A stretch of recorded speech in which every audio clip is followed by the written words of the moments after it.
What's up, everybody? Welcome back to Team Fish Knuckles YouTube channel. So yesterday we talked about good old Lugia. Today we're going to transition into Arceus, and I think we would say we'd have like one of the Arceus masters in here. When you look up this person's like profile, he's got like Aggron, he's got Lycanroc, he even has Giratina already played once at a regionals. And yeah, if you'll introduce yourself real quick, sir. Yeah, Harrison Birch, based Arceus Enjoyer. I found the game like 2015 competitively. That was the season I did my first regionals. As a kid, collected them and stuff, but like hardly knew there were actually rules to the card game.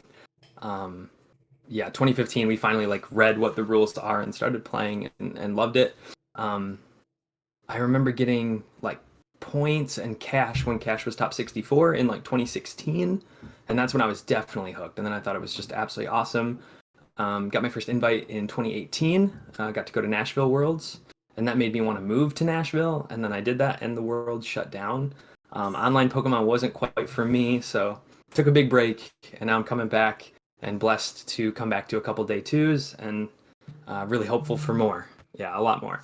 There you go. Well, so 2016, 2018, you got your first invites. That's sick. Congratulations. Do you know, with that year, were you like one of the heavy like Zoroark players? Did you play something else? I was all Buzzrock. Yeah, I was all Buzzrock. I came from Michigan, and so I was in some group chats with like I think Alex Shemansky was on like Baby. Like he did really good with like the Ultra Beast deck, like the one prize ones. Yeah, the big Buzzle thing. So we were all like always talking Buzzwole in my different group chats, but I just like Buzzrock, and Lycanroc was just broken. It just really suited my play style, so I just committed. Like this season and this like last season, I've switched around a lot, but maybe this is me learning something on the fly. Back then, I stuck with Buzzrock straight through, and I just got so many points. Played it at Worlds, and I got just crushed 3 in a row by that Rayquaza GX deck. It like flew through the deck with its ability and max elixirs, and I think coping when I was telling myself the night before that like it's favored if I can set up. I remember thinking that, and then they all went first, and they all got like 9 energies in play turn 1, and so I started like 0-3 at my first Worlds while my family's telling me how much fun they're having in Nashville, and I'm like I'm just getting dunked on, but it was still awesome. It was absolutely awesome. Did you happen to listen to the theme song at the Worlds that year?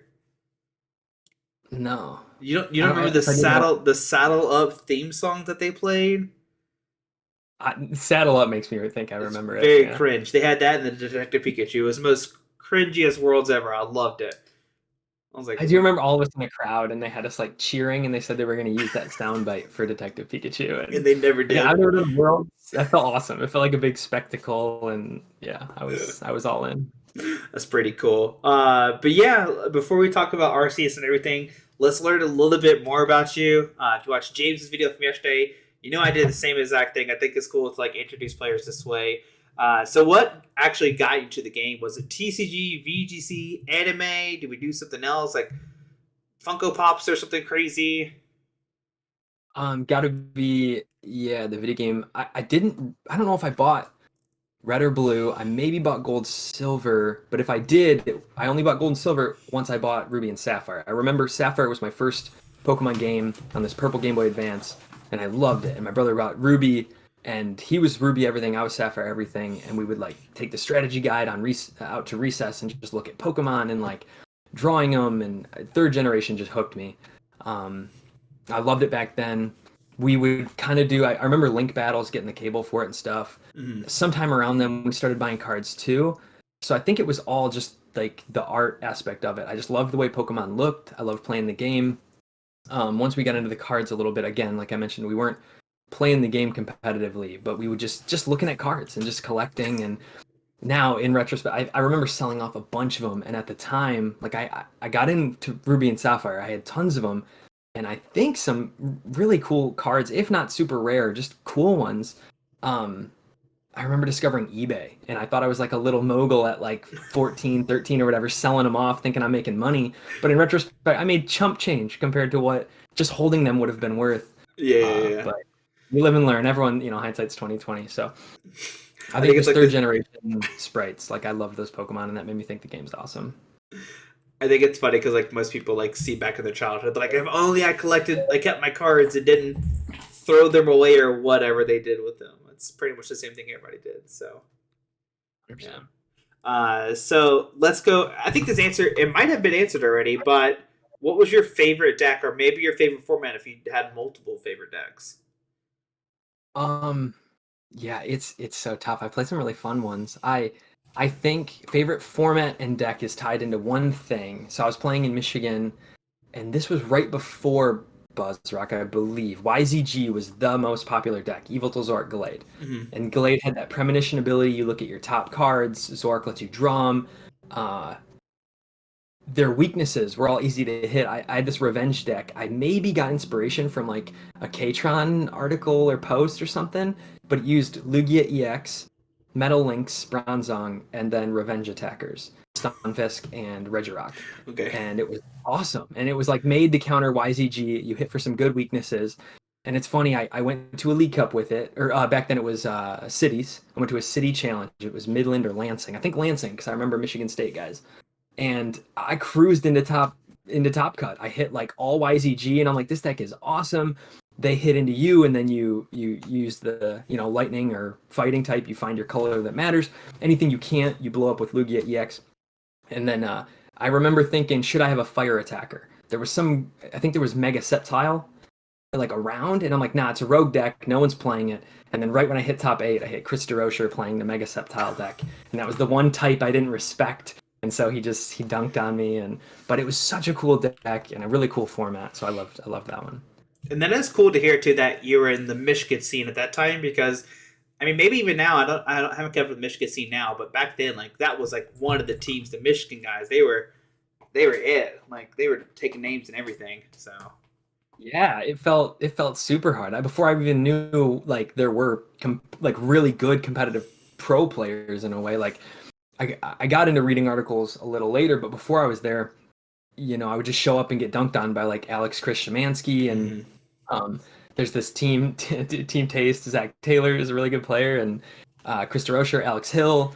There's like just tons of really good players. I know a bunch of scenes say that all the time, but it felt so hard to try yeah, to. I mean, yeah, And then, Team Taste and Team Polyswag there, if I remember correctly. So yeah, 2006. I loved it. Yeah, so I was much higher north than all of those guys, but it okay. was such a cool scene. We would load up a car. I'm from Traverse City, Michigan, of like 4 or 5 guys, and we'd be driving 4 hours down to Detroit just for a league challenge because it was just so cool, and we were just falling in love with the competitive game rapidly at that time, and like we were so hungry for. It was. I remember it being so cool when we discovered like Verbank and that top players post their thoughts and lists. And then cooler yet when we learned you could subscribe to article sites, we pitched in on that. And then once we started befriending top players and getting in some like group chats, and yeah, we were just so hungry for more and more and more competitive at that time. Yeah, it's cool to hear. So let's take away from Pokemon and let's do this instead. If you're going to a tournament, even during a tournament, what song or artist are you like listening to get hyped? It's heavy. Like I like yeah, it's punk and hardcore. A couple bands. Most recently, I'd be listening to Knock Loose, the Okay. song "Counting Worms" or "The Rain," Varials, Downswing. It's yeah, like heavy hardcore stuff. So in here, it's like super angry. Sounds like I could swing on someone, but I couldn't be happier at a Pokemon tournament. I always want to talk to everyone. I'm super talkative, ray of sunshine, but in my ears it's heavy hardcore stuff. I love sitting down, and that helps me get in a competitive mindset. Like I'm gonna win, I'm gonna crush them. It's yeah. You're just ready to mosh on them the whole time. You're just ready to go. I gotcha. All right. So talking about big regionals and stuff like that. Obviously, you've had experience. You've been to multiple regionals. You've been to worlds. What's your perfect breakfast for a big tournament? See, I'm boring. I'm one of those like no lunch guys. I don't want to have a lunch break. I don't eat breakfast. I used to power lift, so like I was in a meal prep, and so I love packing my little snacks. But it's got to be an energy drink. It's a White Monster, a protein bar, and a granola bar together. Super boring, but I just do a bunch of those because I don't like to get too heavy in the stomach. I don't want to be like rushing and waiting in line to do number two at those convention Oh center yeah, bathrooms. yeah, yeah. Keep it light. I like to be agile, mobile. I don't want to be too heavy. And then I love being hungry at the end of the tournament. I just love that. Like whether I won or lost, I love going to a place like Chili's or Applebee's with a bunch of friends and doing, just smashing from there. Then it's like all out, the burger fries with like 6 appetizers. Yeah. I got you. So I don't like Okay. eating through the day, and that is more what I'm excited for at the end of it. Gotcha. I would definitely not recommend to those people who have never done that before. If you've never have not ate a real meal before a Pokemon tournament, don't make sure you're okay. Eating is important. Yeah, eating is definitely important. It's just something I became accustomed to. I know some players operate well like that, but some totally do not. I have friends where it's like we need to swing through a coffee shop and get a breakfast sandwich or something. That's the only way they can play, and that is correct for them and totally cool. Yeah, it's always interesting to see how people like respect the morning routine kind of thing. So last question is, who was like the first Pokemon celebrity that you met slash nervous to meet or even play against in the Pokemon community? I feel like it should be the Shamanskis, but I didn't even know. I didn't know what competitive Pokemon really was when we were going there. They were just like, regular. I didn't know they were really good. Mm-hmm. Until I lost to them. Like, oh, they're good guys. Like, but I don't know they're like, so big. Probably the first time I hit a really good player. I hit Caleb Gedimer at a regional, and that was like the first name that I knew. It was him or Xander Perot. One of them was first, and I like had read articles from them leading up to a tournament, and I was like, how can I possibly win when I prepped using their words? Like, there's no way. Yeah. And imposter syndrome runs heavy with me, so it's like if I recognize their name, then we're just not the same. And now I'm definitely past that. Once you like, talk to more players and just. But I remember thinking that I'm like, if I know their name ahead of time and I read their articles, there's no shot. I just simply he is him, I am not. Yeah, I think it's always interesting to talk about that too because like it seems like every new Pokemon player have that kind of mindset of like, oh, I'm playing against Azul, like I'm going to lose. And you're like, no, it's just Azul. Like, chill out, man. Like, it's okay. So. See, that's funny. I say I was maybe over it, but if I think of like Azul or Tord, Ooh. specifically those two, I'm sure there's more. I would that goes out the window. To them, I'm like, all right, they are thinking about lines I can't even conceive. You're just like ready to shake their hand. Like, okay, cool. Let's yeah. Yeah, those guys seem so good to me. So good. All right, so let's start talking about that. Let's start talking about Arceus Giratina. And like I said earlier, the Arceus Giratina that we see down below is actually one that you played at Peoria, which I mean at the time was like Arceus Giratina, like a big deck. I don't even remember, or were you kind of just like solo, like let's go Giratina?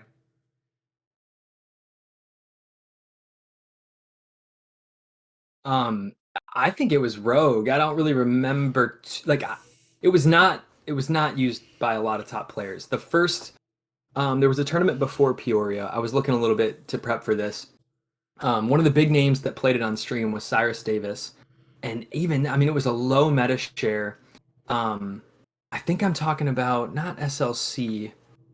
I don't know. There was a regional right before Peoria, Mm-hmm. and it was around. It came out a little heavier by Peoria, but not at all. I think many people weren't thinking it was like a real archetype or it was kind of a meme, um, or just like not even a meme, just kind of some average tier two type of thing. None of my friends were on it, and I feel like we're often saying I should play something else, or just like, yeah, you could do that.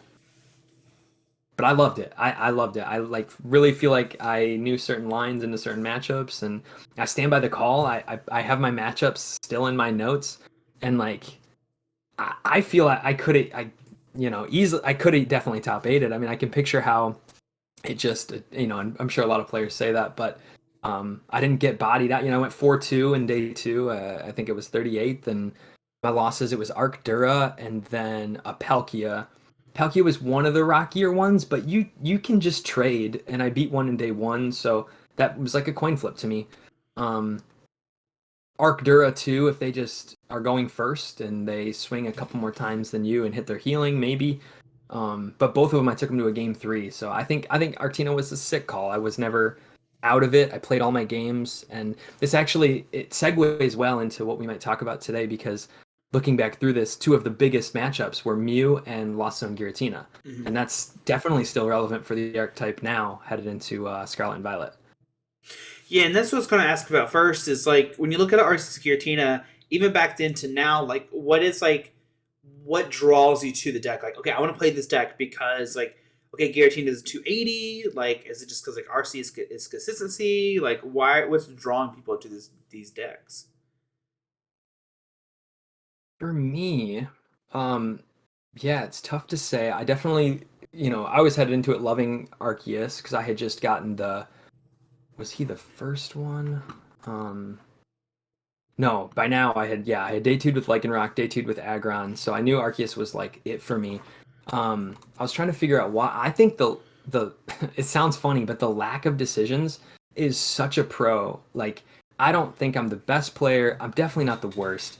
When you're kind of where I'm at, like I'm trying to get that really big breakout performance kind of in the middle there. There is something to be said in a regional with the time constraints, how big of a role that plays. I haven't been around as long as some of these other players, and it could be a trust thing. I don't know if I trust myself to make so many decisions a turn that Mm-hmm. each one can have implicate. With Arceus, it's like don't bench the wrong thing. It's like bench the right thing at the right time, and then attach and attack the right target. And so, you can run through a very simple decision tree, and it's like, okay, yes, that's the one. I can prize map very quickly, and you can also really tell when you're losing a game, and that you're going to go to a game 3. So when I look at my matchups again, I played so many game 3s, completely done. I didn't get a single tie until I think I ID'd at one point, but uh, you're gonna finish 3 games as soon as you start being aware of that and knowing when to scoop. So I think that's huge for it. With me, I could manage the time well and then definitely not be decision fatigued. Got you. And I feel like it's interesting to point out because like you talk about there's not a lot of decisions, but sometimes like simplicity is like the key in like the game because like you have some players that play Lost Box and they kind of like just have like all these million decisions and it fatigues you out just like all these decisions. But here it might seem simple, but like there are lines that you have to make as well too that could be different. It kind of reminds me of like how Virizion Genesect bows back in like 2014. Like it might seem linear, but like linear is key. Like sometimes I don't know. So that's kind of how I interpret it. 100%. And, Yeah.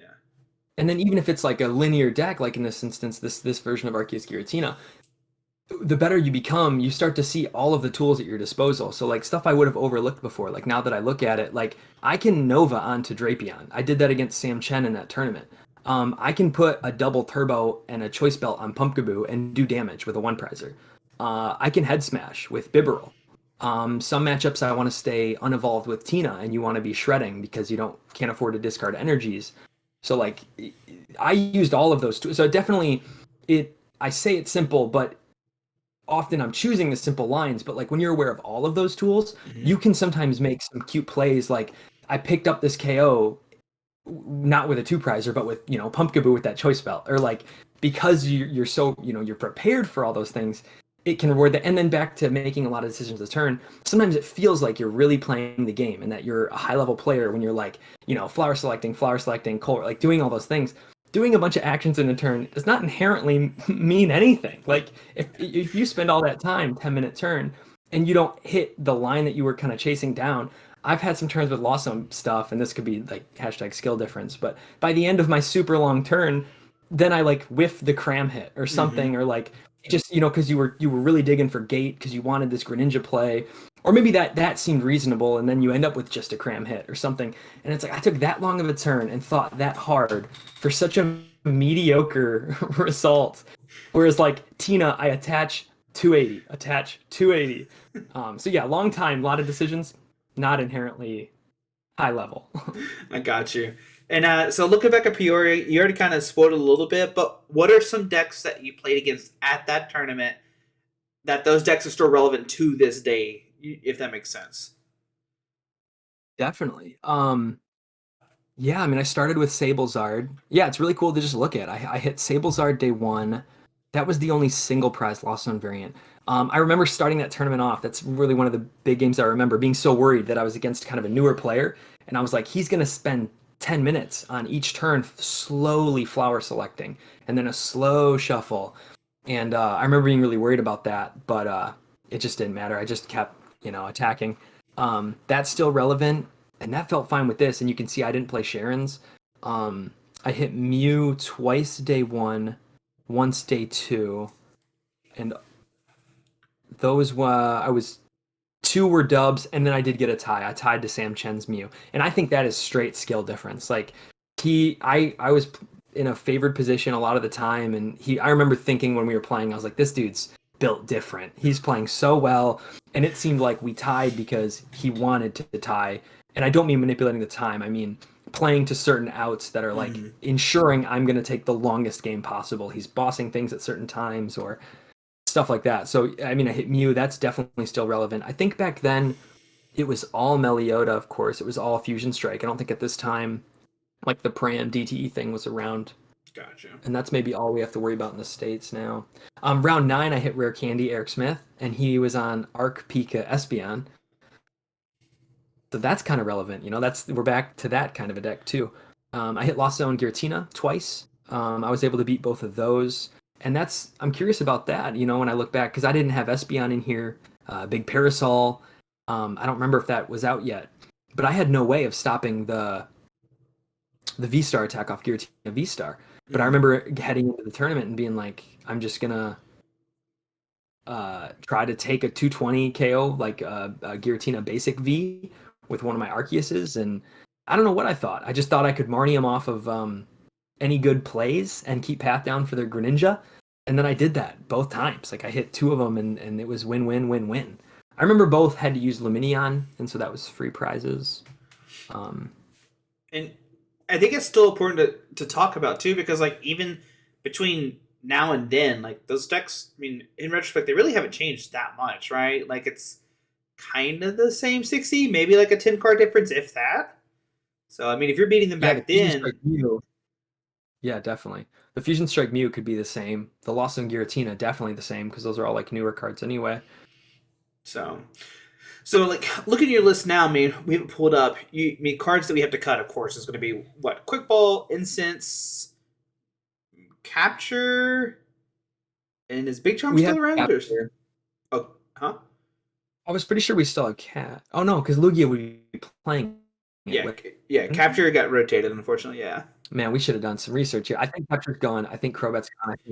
Yeah, Big Charm. I don't think we have Big Charm anymore either. Yeah, so it's Big Charm's gone, Crobat's gone, Capture's gone for sure, Incense and Quick Ball. So outside of that, like, what do we include now? Like, do you include? I've seen some lists play V-Guard Energy. Do you include? Is that something you would include in a Giratina list now or no? Yeah, I think you need V-Guard, Radiant Gardevoir, like both, or definitely one of them. The Lost Zone Giratina matchup is made way more favorable when you can survive the 280 hit, and then on top of that matchup, it's just harder for Mew to get there. That I remember that was some of my logic with the Big Charms was living 280 hits. So yeah, V-Guard or Guardy would be the way to do that now. But then especially the Miraidon deck being able to hit 280, you can't stop that with V-Guard or what was the other one that we just said? Radiant Gardevoir. Both of those are Vs. Yeah. But because of that all being so good, I've even contemplated now like another substitute, Full Face Guard. I've been wondering about. It reduces damage if you don't have an ability, and if you have Path down, your Arceuses don't have an ability. So I think there's a cool idea there with Radiant Gardevoir where it's like if Path is not in play, Gardevoir makes your Arceuses live a 280, and then if Path is in play, Full Face Guard is in effect, and your Arceus has that reduced damage as well. And then Full Face Guard can just go on your Giratinas also. So I've been kind of looking at that card, but I think V-Guards and Radiant Gardevoir is definitely just better. Now, there's a new tool card as well that had just came out, Defiance Band. Is that something you would ever play in this list thinking like, okay, I'm down, so I want to do additional 30 damage, but is that additional 30 even relevant at all aside of Choice Belt?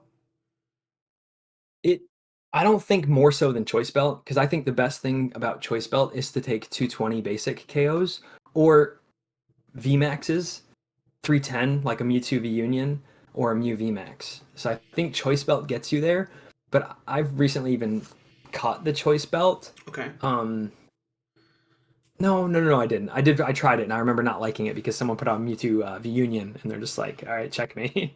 So yeah, Choice Belt. I think Choice Belt's definitely needed. I don't like Defiant Band because with a list like this or a deck like this, I should say, you're if you go first on your second turn,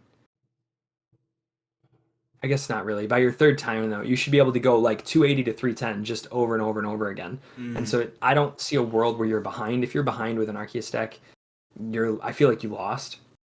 Because I picture like Mew or I don't know, or Miraidon that just sacked you with E ropes and stuff and took KOs. Yeah, if you're behind, I feel like you're losing. So I don't think there's a place for Defiant Band. I think it's Choice Belt, yeah, or bust. Because I'm thinking about the EXs where 30 could be good, and yeah, Miraidon, but you just kill that with Giratina. Hmm. Guardy could be nice, but you can afford a two shot with other things, and you could again charge up the Drapion. That's kind of what I've done sometimes is just have Giratina in the active hammering, and then if you have a Drapion down with like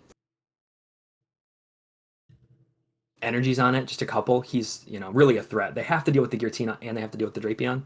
So I don't know. I just haven't found the EX where I would want that modifier yet. Okay. And I did forget one card. We both forgot one card that got rotated, and that's Marnie. Marnie gets Marnie? rotated. I think Judge is so much worse than Marnie. I Mm. loved my Marnies. I played 4 Marnie and 4 Path for an entire year and a half, and I'm so sad to see them go. But Judge is a fair replacement, and it's fine. Gotcha. Okay. So looking There's at the core. also, Oh, sorry. what was I thought there was maybe one other card I wanted to touch on. No, I'll come back to it though. No worries. You Oh, sure? Crobat. I think without Crobat, the deck does change. And oh, I did want to talk about something. The Evo Incense and the lack of Crobat. Without those cards, you do find the Arceus less turn 2, and that's like the way that you lose games. I feel like with this deck is missing that. So I think Trekking Shoes is near a must. Whenever I cut Trekking Shoes, I have horrible tournament runs with the new Arctina. I have horrible nights of testing. I think Shoes at least 2. I know Amna Joe put out a list with 2 of them. I like trying to find. But when you miss that turn 1 attach like energy, that's where Crobat was nice. And now with the shoes, you get a little dig there, and then the second turn looking for that VSTAR. You just need to dig a little more. I think in the list I sent you that I'm playing now, I have 4 VSTAR. And it's like, I don't know what matchup I would ever use for VSTAR, but you have to find the VSTAR turn 2. You have to. You're not even playing the game. Abyss Seeking and Power Edging is not enough ever. So I think yeah, that's another big way it's changed. Big way. Okay. Yeah. Well, talk about the ball search cards. Is there any reason you would ever play like capturing Roma or maybe Great Ball on this list to help find those Arceus V Star, or we're just like just trying to play 4 Ultra Ball, 4 V Star. Let's go. I can't bring myself to play Aroma in a deck yet. I've just hopped on the train with Lugia, and I'm like, okay, if we've all agreed this is what we're doing, that's fine. But if it's not Lugia, I can't put capturing Aroma in a sleeve yet. I like it maybe again because I think the V Star is so important, and I know that Aroma is in lists that are winning in like Champions Leagues and stuff. So I'm prepared to believe it's like the way, but I haven't had that personally in testing. I'd rather just see more cards. I'd probably play Adventures Discovery Ooh. before Aroma. In Arc box lists, I'm really a fan right now of like heavy Discovery, and I know some of the new Arc Duras are too. I don't know if this deck can Judge or Boss is just so much better on your second turn than a Discovery, but yeah, I would play that before Aroma. Great Ball, I don't know. That's for just James Arnold, I think. All right. So you kind of brought up an interesting topic too. We're talking about supporter cards. Talk about Adventures Discovery. Some lists now are playing like Shared's Care, or some playing like Rock Sands. Like, what are some new supporter cards that you could play in this new build of Arceus Giratina? Yeah, I'm trying a bunch. I think yeah, with the Luminion that like I know I've considered putting Luminion in a lot of these decks, like a lot of different arc decks, and I've considered like Penny or Volo. Um there's so many good tools that I mentioned. Like I'm looking at like full face guard under path or um camo poncho on stuff that I'm considering Arvin. I think Arvin could be really cool. Okay. The only reason I'm not sold on Arvin is I don't know what item is broken enough in Arctina. It's like I like the grab for the tool. I like grabbing the belt or the poncho. But I'm like, what item feels busted that I should waste my supporter on it? E-rope feels that way sometimes, Mm-hmm. but you can usually Starbirth for it. So yeah, Arvin, Adventures Discovery, Jacques, or Jacques. I've considered Jacques for 2 evolutions, but this is a a V-Star VMAX, a V-Star deck. So I think Adventures Discovery is just way better. But I'm reading them. I'm looking at all of them. I like Roxanne. Roxanne Path is like crazy strong in the same way that Judge Path is crazy strong. In a deck like this, maybe if I had Squovit too, I've cut the Squovit, but with Squovit and Bib, you're seeing so many cards. Mm-hmm. I trust that I can find that Roxanne a little more. If I'm going to play low counts of supporters, I'm a fan of supporters I can Starbirth for, like Sharon's or Raihan. You may want to do on your second or third turn of the game. Like even into Lost Zone, if you Sharon's the first cram hit, starting the game with a prize and no damage on your board is like enough to win a lot of the time. So I like that because I can Starbirth for the 1 Sharon's. I can see how to do that. Roxanne, turn 5, turn 6. There's no way I get there and I haven't Starbirthed yet. So I don't know if I can trust seeing that Roxanne. Someone could convince me though that you thin your deck enough with Trinity Novas that it's like, yeah, but with Bib and again with Squovit, like maybe you'll find the 1 Roxanne. But if I was gonna do that, I'd like 2, and I don't know. It makes a lot more sense in my head to bigger bulky guys like Gudra. Gotcha. Now, an interesting question too. It might not be that relevant anymore. Is there a preferred Bidoof? Because the old list, of course, has the different Bidoof, and everybody plays the other Bidoof. Is there in a world you ever played the old Bidoof instead of the new one? Uh, I'm on what's old Bidoof? That's 70 HP Yeah, yeah, Grand, the isn't it? 70 HP one. Yeah, the rollout. But roll up. That's what I'm on. I'm on old Bidoof. I don't Oh, like new Bidoof because like are they gonna Greninja it? I think you should put cards in your list with intent. Like sometimes you can look at a card and be like, oh, this is good, or this, like good for what? That was like a next level thing that higher level players than me would like pressure me when I would be like, I want to play this card because it's good. Um, if someone tells me what what bench damage attacks they're trying to stop, I could see it, but I like there's the Gale Thrust from Urshi, or there's Greninja's uh is it Shuriken? I don't remember. Double yeah. snipe there. Like, I don't know. If you just shouldn't bench Bidoof into Lost Zone stuff later. I would maybe if I have Bidoof in hand, I'll bench it turn 1 and then not mind evolving it turn 2, because then I can be like, well, waste that Shuriken on this. I'll make you play 7 prize game and that's fine. Same into Urshi. Like if you only bench a 1 prizer 1 time, I don't care if you blow him off the board because that's the 7th. You're still gonna have to take that many to win. Sure, you could horn it back and then okay, I deserve that, but yeah, I just want to know what bench damaging attacks we're trying to stop. Now, if someone tells me they're playing that one because it has the alternate art and it's pretty, I would go, you, sir.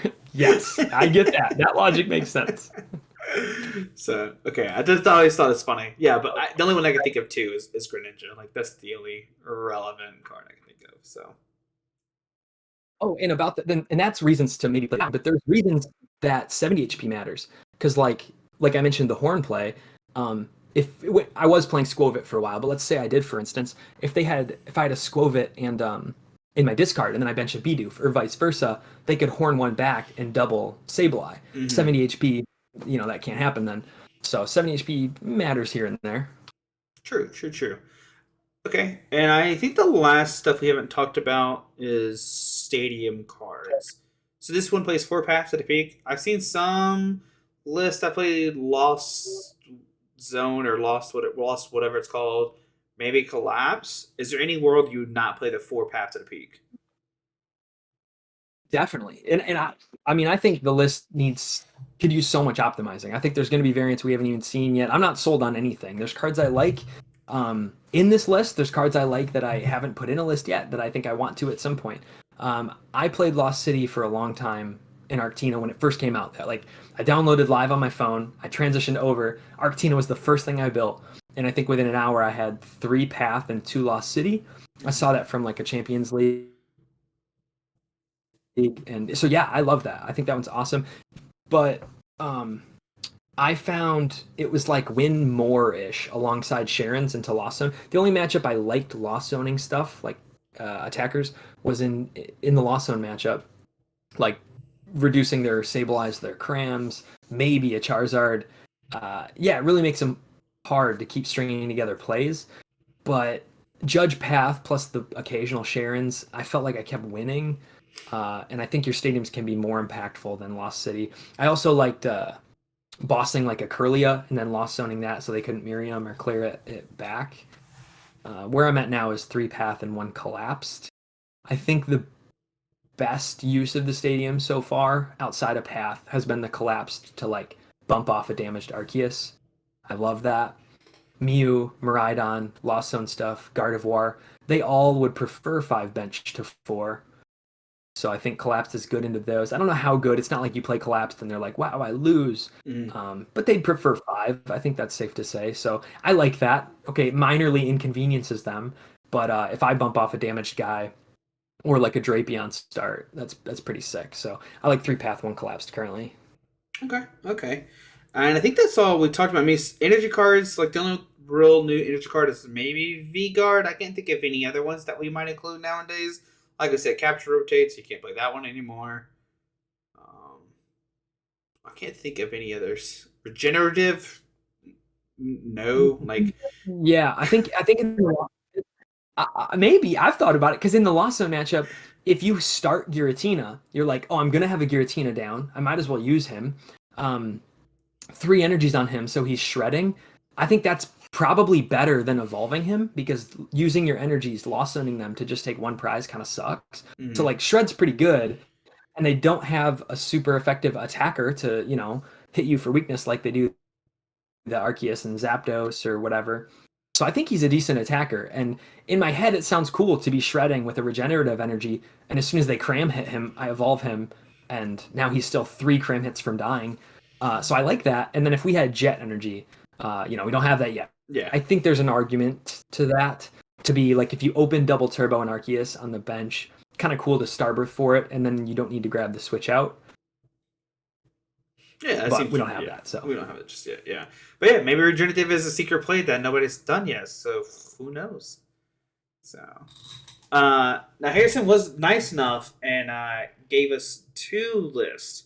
Should we start talking about 2 lists, or anything else? We're talking about your old Pure list before we flip over.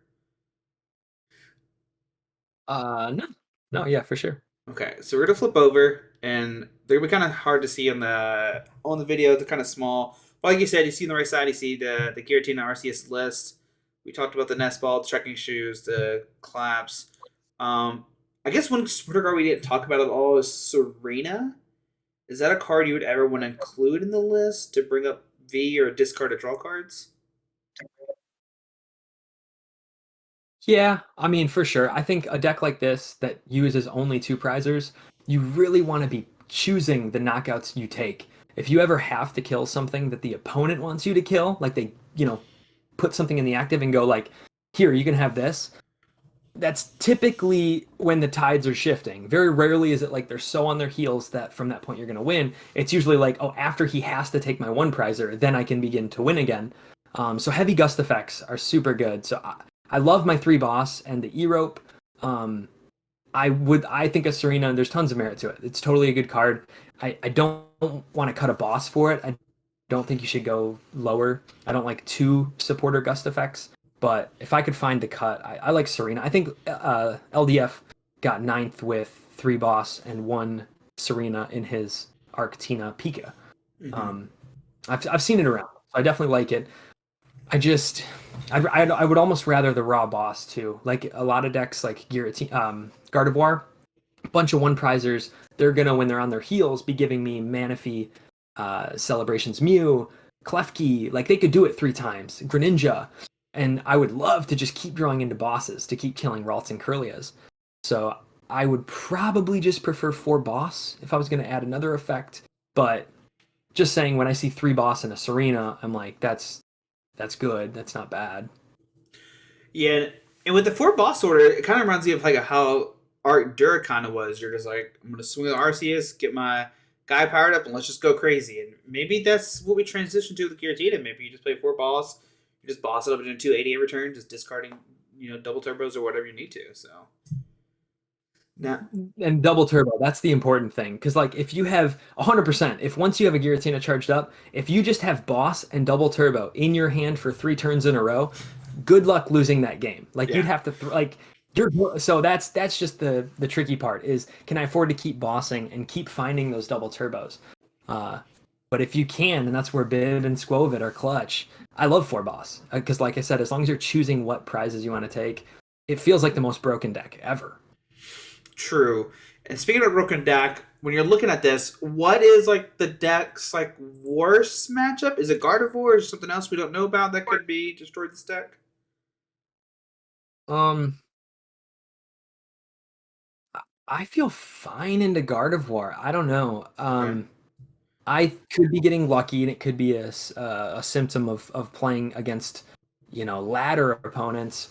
But I played a lot of Mewtwo Union, and especially into a good player we both know, Drew Kate, and like I saw a lot of that deck and piloted enough. You can really see that like what you don't want them to do, and Judge Path is tough if the Arctina just keeps choosing its knockouts and taking the one prizers it wants to take, like hitting its bosses early, and then judge pathing the like 4 turns in a row at the end, very reasonable to win.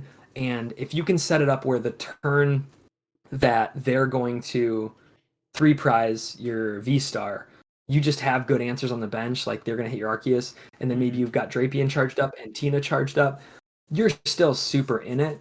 If they don't have Champions Festivals, it is going to be, I don't want to say tough, but not easy to make their Shining Arcanas Oko 280. And you can have a V-Guard on your V-Star that they're going to Zacian. And like, I don't know. So you can make it tough for them. So I think that one is fine. It's probably back and forth. Lugia to me is the worst. Lugia is, yeah, definitely the worst. Gotcha. So Lugia is the worst matchup, I guess. I haven't played the deck enough, so I had no idea what the worst matchup was, quote unquote. So I think you could play Dunsparce and it might start to get better. I think Dunsparce is kind of useless for like the Lost Zone box stuff, but maybe there's merit to Urshi. I know they'll just snipe it, but like to live a Gale Thrust could be worth it, if anything, just for the Stonjourners.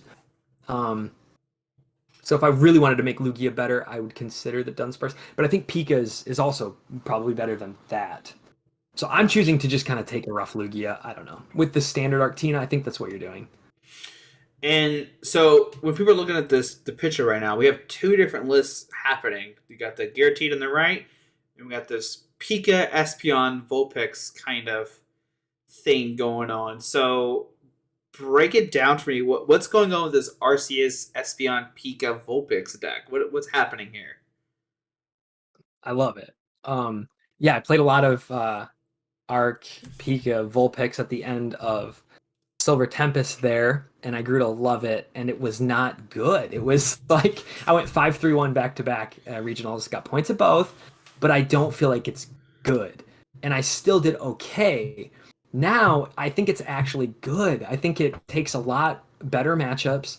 Um, the tech attackers you can play, they're really well positioned, and you're really capitalizing on Arc's ability to grab what it wants when it wants and ensure it plays the game from jump in a new meta like this where a lot of decks are favoring kind of sketchy counts and a lot of inconsistencies and stuff. My brother's napping and he's actually in the shot all of a sudden. That's funny. Um, so I think in a new meta with people trying out some of these things, you can just see like it's weird. I would say that the meta shouldn't be this figured out, Mm-hmm. but with all of us paying more attention to like what's happening overseas, our meta is adapting. What's the word? Optimizing? Yeah, we're optimizing meta quicker. Refining? Yeah. I don't know. The meta's like evolving so much faster than it used to. So it's like it's a brand new meta, but people are playing like we have a meta like right away without having to find it.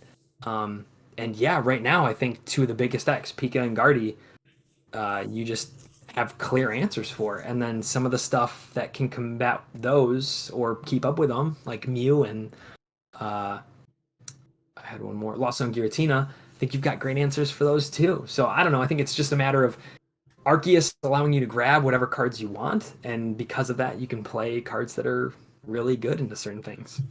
Now, let's talk about. Okay, it's interesting you talk about like how the meta evolves so quickly online because Japan, they don't get the luxury of playing online tournaments. Like as soon as something comes out, like that weekend, that stuff is legal. That does not happen for us. So that's something really cool that we get to do. That it's totally different in Japan. If people didn't know that, but let's talk about this deck. You talk about how it counters everything. Explain to me, like I'm a new Pokemon player. What does Vulpix do? What does Pikachu do? Sure. What does Espeon do? Because even to me, like I'm like, hey, I don't know exactly what all these cards. If you had to sell the deck, like you're a car salesman, or Yeah. you're trying to sell a house, you're trying to sell this deck. Uh-huh. Why Vulpix? Why Pika? And why Espeon? Slaps the deck. This baby has everything. Yeah. So Vulpix is awesome into Gardevoir. Gardevoir can play a bunch of broken psychic attackers that all have abilities. So Vulpix's attack is a shred effect for 160 damage, and it cannot be hit by Pokemon with abilities. Gardevoir also doesn't have great retreating options without paying retreat costs. And so I say that because once you establish that kind of lock, they could force it out of the active and try to get it back. But like an escape rope, for instance, doesn't perfectly fit into that deck. So I think even if they were to try to evolve or adapt, there's not, I don't know, it'd be a tough decision. They'd have to really decide they want to counter that. So as it stands, the way that these Guardy lists are built, that Vulpix lock is really, really tough to get around. They can wait to draw into like bosses and just take things on your bench, but to have to take 6 prizes in that way, faster than I take 6 prizes while I'm just hammer, hammer, hammer, and you can't touch the active, I think that's insane. So I love Vulpix into that matchup. Gudra's gaining traction. Gudra's all abilities. The only thing in Gudra that could hit through a Vulpix is a basic Gudra. And if you have a V-Guard on your Vulpix, which is not in my list at the moment, but I'd love to find room, Gudra would 3-shot your Vulpix. I got to do the math again. I think with Radiant Guardy it works out too. Yeah, they would hit it for 110. So it's a 3-shot with the basic Gudra. And again, can they afford to do that while you're just hammering 160, 160, 160? By the time you kill a Vulpix, like I should be able to just stay ahead. Vulpix is also really good into Mew. Some decks have a clear answer to Mew in the form of Drapion, but Mew is broken, and it's like even though you get a Drapion KO for 3 prizes, Mew will still win that game. You still have to know how to close the game. Some decks, it's like I take 3 prizes, I win from there. Mew is like, no, 3 to 6, we're just getting started. Vulpix can close that. If they have 5 V's in their field, Vulpix's VSTAR, Silvery Snowstar, does 200 5 times 70, 350, something like that. Yeah. So it outgoes the Mew VMAX. So you can set up a checkmate with a Drapion, killing a Mew, and 2 Vulpix on your bench, and that seals it there. So that was Mew, Guardy, Gudra. That's what the Vulpix does. And also Arc decks, since forever, have struggled with 1 Miltank. 1 Miltank can wall a whole Arceus deck, except for maybe the Decidueye variants like NAIC last year. Okay, yeah. Now, I remember in my Arc Mally list, I played Palpad Phoebe to get around a Miltank. And that was bad. That was not good. If they play 2 Miltanks, I probably lose. Because I ended up cutting the Palpad. So I was like, I'll just find Phoebe when I want it and hope they don't have a second Miltank. So this is a great shred. It's a better shred attacker, I think, than Decidueye. You've got way more options. I think that covers Vulpix. Effects of attacks have become broken. We learned into Lugia. People love to paralyze stuff. Espeon can shut that down. Espeon's ability stops effects of attacks to your Pokemon with energy attached.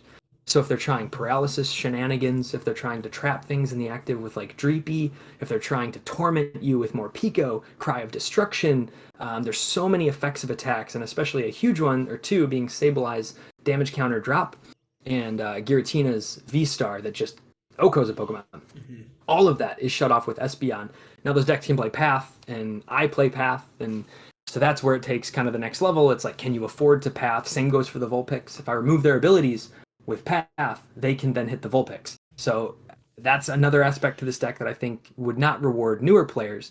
But once you think of it like a toolbox and you learn all of your tools really well, it's kind of awesome when you Yeah. like are building the checkmate in your mind and you're like, this is a path matchup. Or you can get more nuanced lines of like, I'm going to judge path because I know to play the game they have to bump path, and once they do, I won't play a second one, and then I win with full picks from there. So I think that's really awesome. Should cover Espeon. Some decks can't afford to not blow their board up with energy, and that's where Espeon can also be a really versatile attacker. So I think Psychic Energies are great. That new, I can't escape it on the ladder, so maybe you've hit it, but Dialga VSTAR with Magnezone. Bro, I got a story for you. You ready for this one? I had an Espeon on my Giratina deck. I powered up Giratina and Espeon. My guy brought up the Giratina, smacked it for knockout. I go Espeon VMAX, swing for like 600 damage. He was like, all right, I can see it. And I was like, yeah, you do. Uh-huh. He was not ready, man. So yeah, Espeon can do that. What else? There's that one, and like Miraidon. I don't know. They struggle to hit 310 because Miraidon with two Leckies caps at 280 there. They can have choice belt, sure. But that's another matchup. They could easily get 6+ energies in play, and Espeon can do some cool stuff. Arcdura, I think Arceus variants struggle into Arcdura, and a lot of the time, either they just don't know what Espeon does, and they'll Nova 6 energies in play, and at 6 energies, you one-shot Adura. If they're a good player and they know what Espeon does, they should Nova only for 2 energy and save the third to attach when they're going to do something. But not everyone has read Espeon VMAX. It was my first time at 1.2. I think I didn't read the card until this tournament run we talked about. Eric Smith, Rare Candy, round 9. I was 6-1-1. And yeah, I think he beat me with the Espeon VMAX because I couldn't remember for the life of me what it did. And I Nova'd 6 energies into play. And he's like, all right, I just smoke this now. So it can be a good attacker. What else? Tools. And then the Pika. I mean, we've got long enough to know surely by now why it's good, but a little more so right now. Lugia has really changed, making Pika just so much better into it. They aren't playing the Dunsparce right now. That could change, but it's already such a less consistent list. Without captures, they're gonna have a hard time getting the Dunsparce every time when they want it.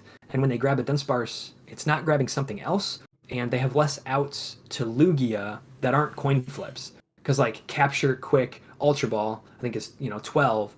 Surely there's less than that now. Nest, Yeah. Ultra, and then the rest are flips. So I think it's just capture energy was the big one. So it's like if they got to flip to grab Dunsparce, hopefully. Or if they do, again, you boss it.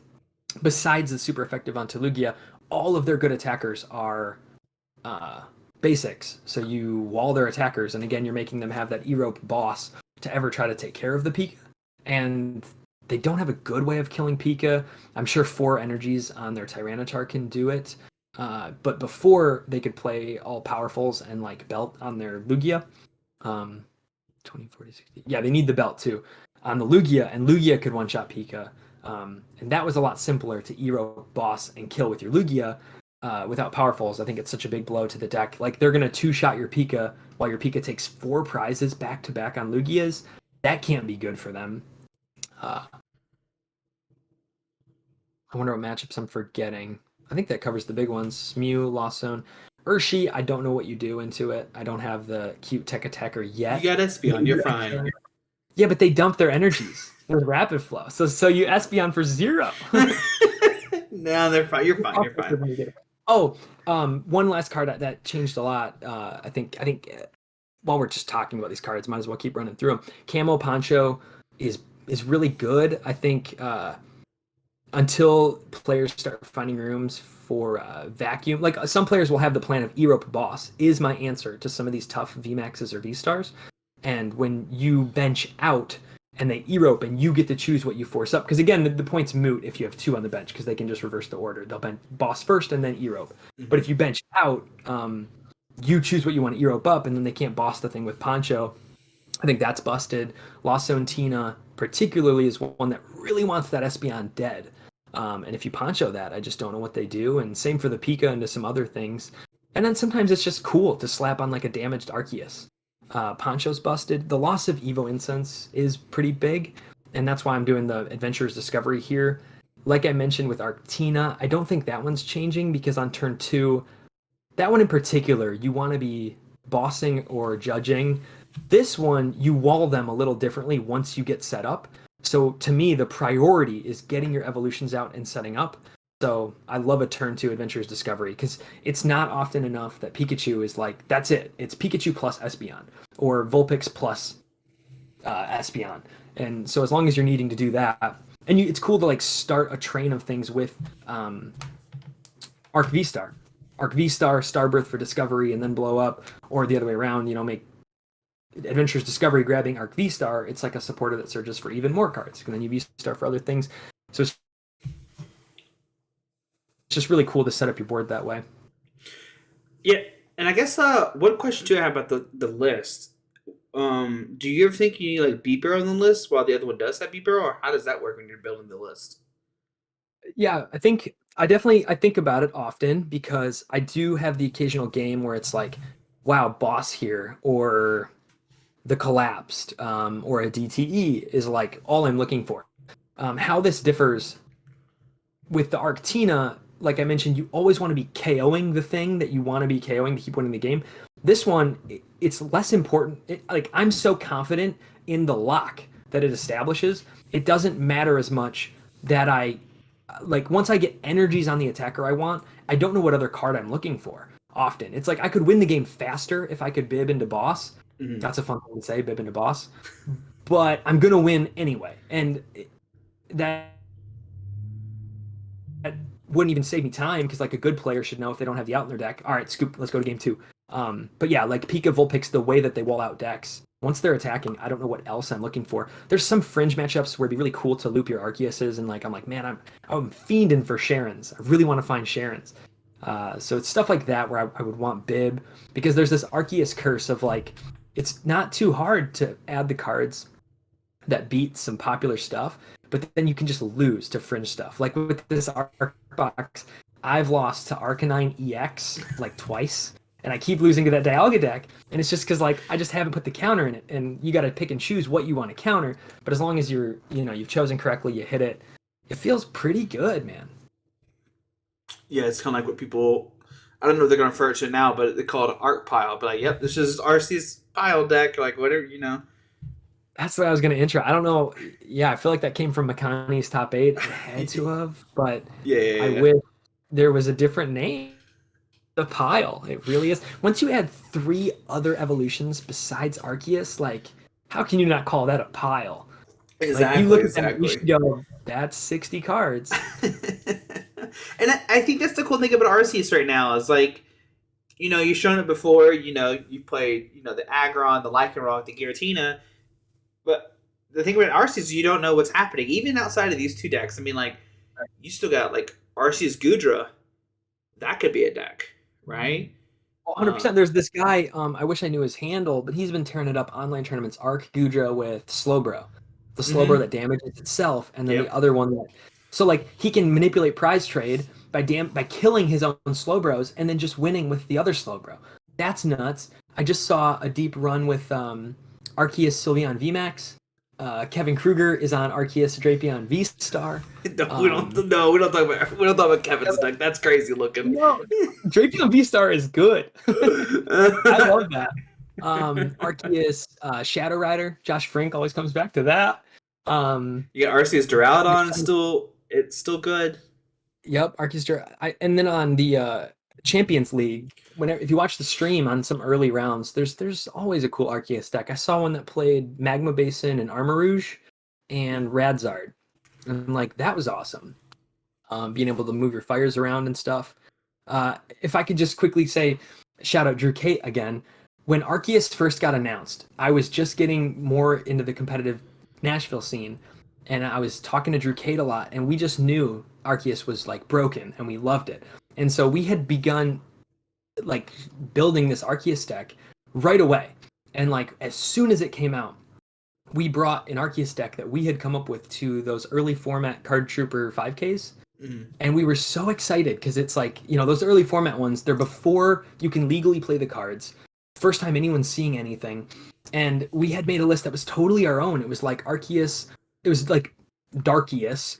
A version of it became popular later. The piece we were missing was Crobat VMAX.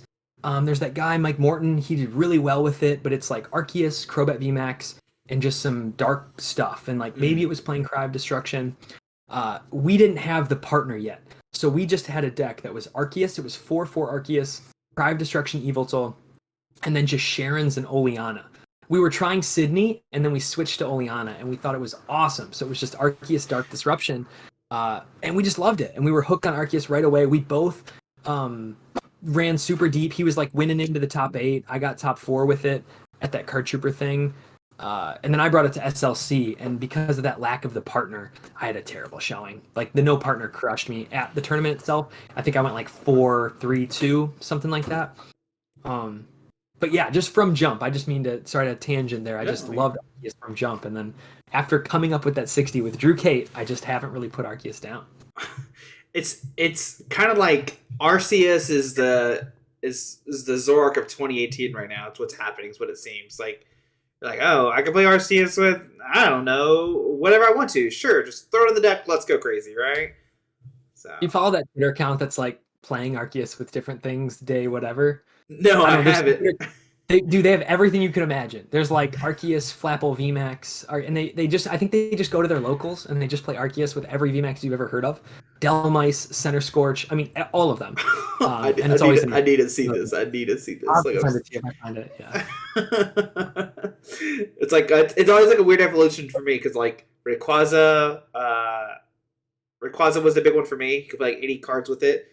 Then it was Zoroark, and now it's Arceus. Like it just keeps like these weird decks. You could just play any deck with it. Yeah, I definitely favor those. Anything kind of like a box, and that's why this has like become one of my favorite ways to play Arceus. It's got to be different energy colors. Like I mentioned, the Metal Link's Revenge deck. I love that Vileplume with like rainbow and prisms and the different EXs like Jolteon. And if it's like a box, Toad with was it Aromatisse or Slurpuff? Aromatisse that moved. Yeah, and I just love those, man. I love partnering. Oh, another one, Mega Manectric with different partners. I did like Mega Manectric with Water, Toad, and Manaphy, and something else. And then Mega Man with Virizion Genesect. I did that deck too at one point. Like, if it's different colors, I love that. Yeah. So, but outside of that, like, is there any of the Arceus cards you think, or Arceus friends we could play that you could think of that we haven't talked about?